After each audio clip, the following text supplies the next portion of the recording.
తెలంగాణలో ఆదర్శ కోర్ట్, ఏపీలో మోడల్ పోలీస్ స్టేషన్, ఏసీబీకి చిక్కిన సీఐ, BMW కారు కొనివ్వలేదని బలవన్మరణం. మరిన్ని విశేషాలను మన ఊరు మన వార్తల్లో ఇప్పుడు చూద్దాం. విజయవాడ సత్యనారాయణపురంలో మోడల్ పోలీస్ స్టేషన్ ను హోంమంత్రి అనిత ప్రారంభించారు. పోలీస్ స్టేషన్ లో జిమ్, యోగా రూమ్ ఏర్పాటు చేయడం అభినందనీయమన్నారు మంత్రి.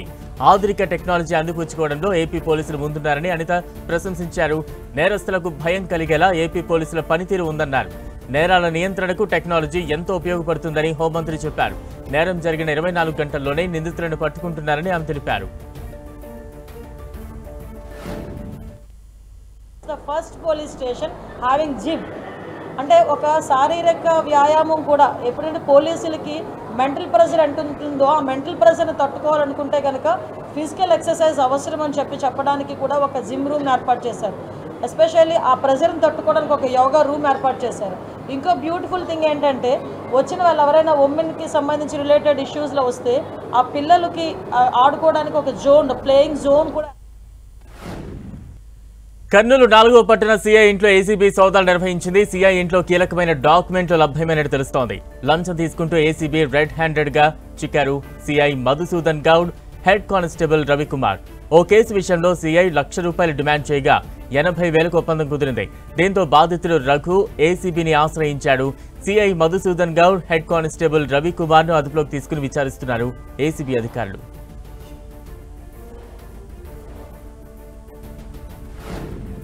పశ్చిమ గోదావరి జిల్లా పాలకొల్లు నియోజకవర్గంలో ముఖ్యమంత్రి సహాయ నిధి చెక్కులను పంపిణీ చేశారు మంత్రి నిమ్మల రామానాయుడు.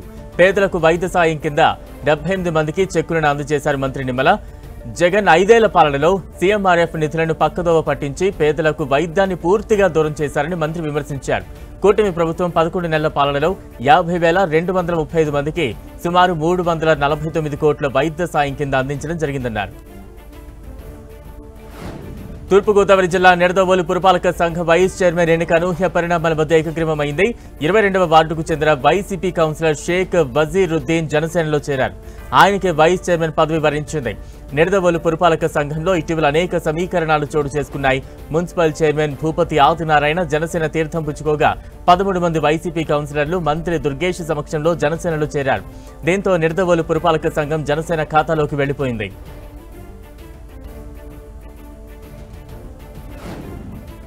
ఏపీలో టూరిజాన్ని మరింత అభివృద్ధి చేస్తామన్నారు మంత్రి బీసీ జనార్దన్ రెడ్డి.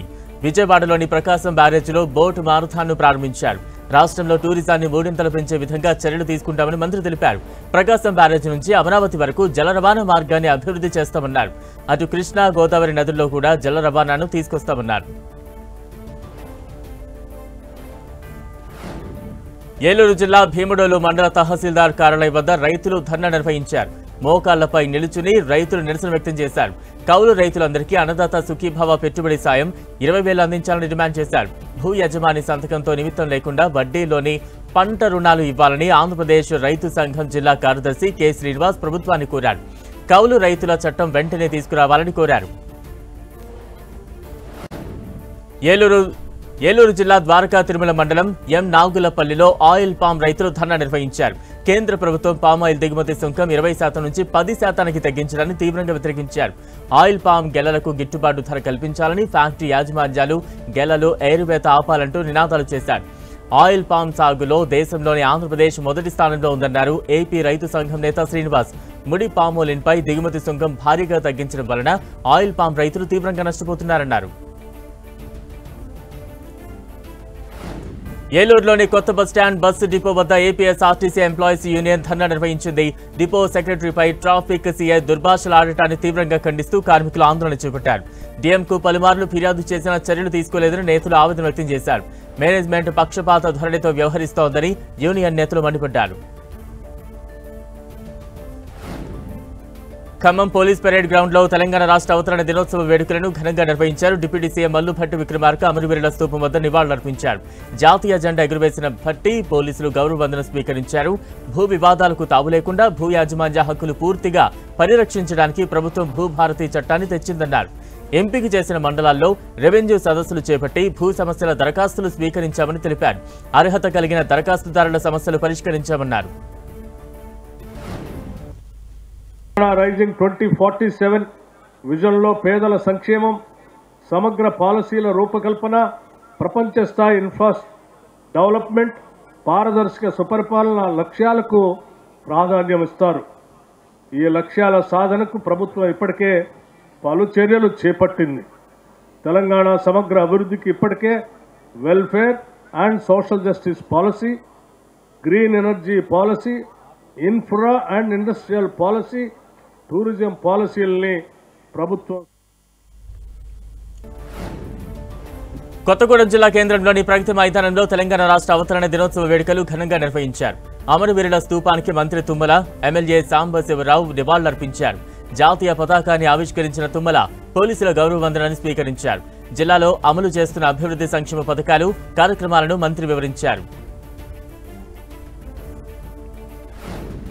సూర్యాపేట జిల్లాలో తెలంగాణ అవతరణ దినోత్సవ వేడుకలు ఘనంగా జరిగాయి. కలెక్టరేట్లో అమరులకు నివాళులర్పించిన మంత్రి ఉత్తమ్ కుమార్ రెడ్డి జాతీయ జెండాను ఆవిష్కరించారు.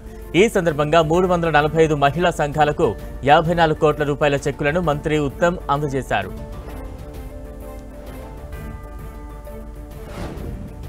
కరీంనగర్ పెరేడ్ గ్రౌండ్స్ లో తెలంగాణ ఆవిర్భావ దినోత్సవ వేడుకలు ఘనంగా జరిగాయి. అమరులకు నివాళి అర్పించిన మంత్రి శ్రీధర్ బాబు జెండా ఆవిష్కరించారు. విశ్వవేదికపై తెలంగాణను అగ్రగామిగా నిలబెడుతున్నామని మంత్రి తెలిపారు. రాష్ట్రానికి వేల కోట్ల పెట్టుబడులు సాధిస్తున్నామని, హైదరాబాద్ వేదికగా గ్లోబల్ ఈవెంట్స్ ను నిర్వహిస్తున్నామని శ్రీధర్ బాబు చెప్పారు. భూభారతితో రైతుల సమస్యలు పరిష్కరిస్తున్నామన్నారు. పండించిన ప్రతి గింజను కొనుగోలు చేస్తూ ధాన్యం కొనుగోలు చేసిన 24 గంటల్లోనే రైతు ఖాతాల్లో నగదు జమ చేయడం జరుగుతూ ఉంది. గత ఏడాది 2,90,00,000 టన్నుల ధాన్యం పండించి తెలంగాణ రైతులు దేశానికే ఆదర్శంగా నిలిచారు. అకాల వర్షాల పంట నష్టపోయిన రైతులకు ఎకరా 10,000 రూపాయలు పరిహారం ఇస్తున్నాం. సన్న ధాన్యానికి క్వింటల్కి 500 రూపాయల బోనస్ చెల్లిస్తున్నాం. సిద్దిపేటలోని క్రికెట్ స్టేడియంలో తెలంగాణ రాష్ట్ర అవతరణ దినోత్సవం నిర్వహించారు. మంత్రి పొన్నం ప్రభాకర్ అమరవీరుల స్తూపం, ప్రొఫెసర్ జయశంకర్ విగ్రహానికి నివాళులర్పించారు. జాతీయ జెండాను ఆవిష్కరించారు. కాంగ్రెస్ పార్టీ పథకాలు దేశానికి ఆదర్శమన్నారు మంత్రి పొన్నం ప్రభాకర్. దేశంలోనే ఎస్సీ వర్గీకరణ, బీసీ కులగణన చేసిన తొలి రాష్ట్రంగా తెలంగాణ నిలిచిందన్నారు. రాష్ట్రంలో డ్రగ్స్ నివారణకు కఠిన చర్యలు తీసుకుంటున్నామని పొన్నం పేర్కొన్నారు. సంగారెడ్డి జిల్లా కేంద్రంలో పోలీసు పెరేడ్ గ్రౌండ్స్ లో తెలంగాణ ఆవిర్భావ దినోత్సవాలు ఘనంగా జరిగాయి. మంత్రి దామోదర రాజనరసింహ జాతీయ జెండాను ఆవిష్కరించారు. ప్రభుత్వం చేపట్టిన కార్యక్రమాలు, జిల్లాలో జరుగుతున్న అభివృద్ధిని వివరించారు. దేశంలో అత్యధికంగా వరి ధాన్యం పండించిన రాష్ట్రంగా తెలంగాణ నిలిచిందన్నారు మంత్రి దామోదర.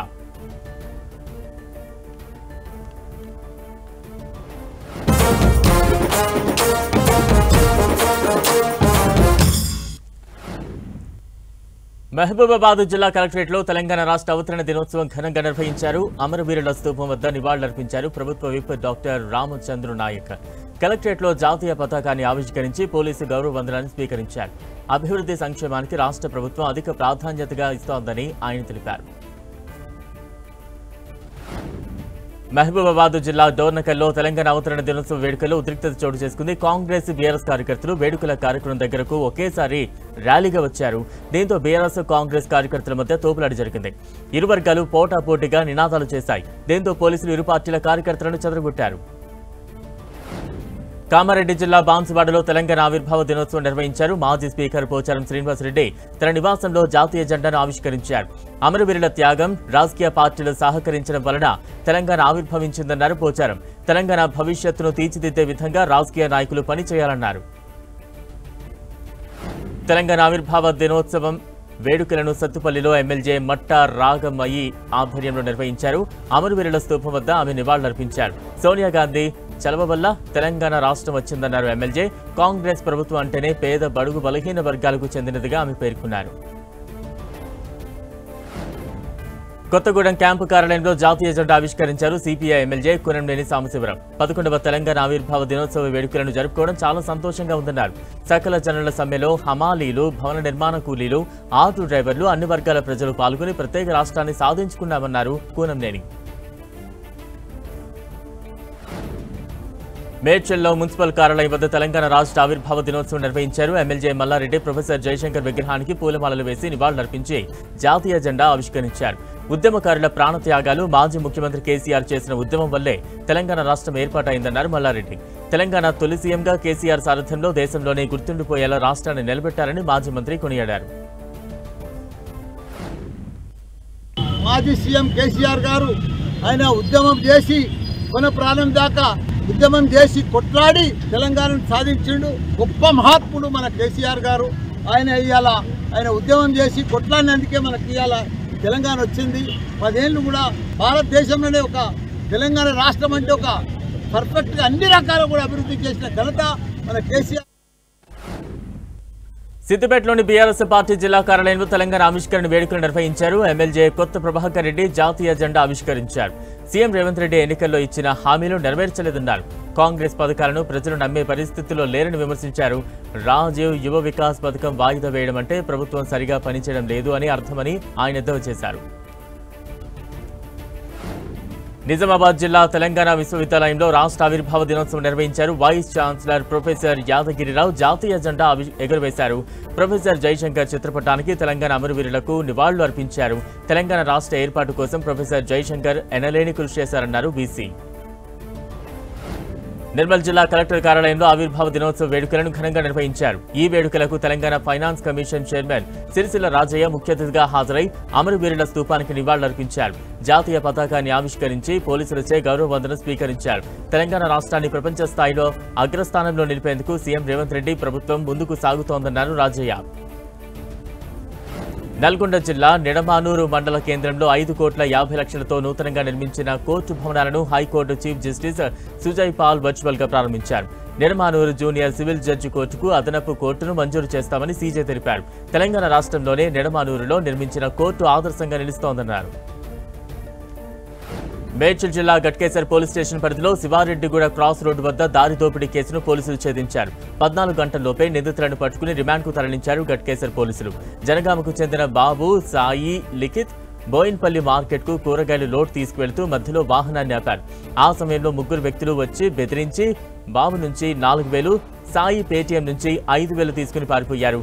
బాధితుల ఫిర్యాదుతో పోలీసులు నిందితులను పట్టుకున్నారు. మేడ్చల్ జిల్లా జీడిమెట్ల పోలీస్ స్టేషన్ పరిధిలో వాహనాలు తస్కరిస్తున్న 2 దొంగలను పోలీసులు అరెస్టు చేశారు. వారి నుంచి 12 లక్షల విలువ గల 8 ద్విచక్ర వాహనాలు, కారు, ట్రక్కు స్వాధీనం చేసుకున్నారు. నక్కా శ్రీనివాస్, మహమ్మద్ షోహెబ్ గత కొంతకాలంగా వాహనాల దొంగతనాలకు పాల్పడుతున్నారని అడిషనల్ డీసీపీ సత్యనారాయణ తెలిపారు. గతంలో జైలు శిక్ష అనుభవించినా వీరిలో మార్పు రాలేదన్నారు. తిరుమల శ్రీవారిని ప్రముఖులు దర్శించుకుంటున్నారు. Controller and auditor general of India Sanjay Murthy, Madhya Pradesh high court న్యాయమూర్తి దుప్పల వెంకటరమణ, మాజీ కేంద్ర మంత్రి పల్లం రాజు, ప్రముఖ నటుడు శుభలేఖ సుధాకర్, గాయని ఎస్పీ శైలజ స్వామివారిని దర్శించుకున్నారు. ప్రముఖ నటుడు సోను సూద్ కుటుంబ సభ్యులతో కలిసి తిరుమల శ్రీవారి దర్శనం చేసుకున్నారు. తిరుమలకు రావడం ఎంతో ఆనందంగా ఉందన్నారు. సుప్రభాత సేవ దర్శనం చేసుకున్నట్లు ఆయన తెలిపారు. స్వామివారి ఆశీస్సులతో ప్రజలకు సహాయం చేసే శక్తి ఇవ్వాలని కోరుకున్నట్లు సోను సూద్ చెప్పారు.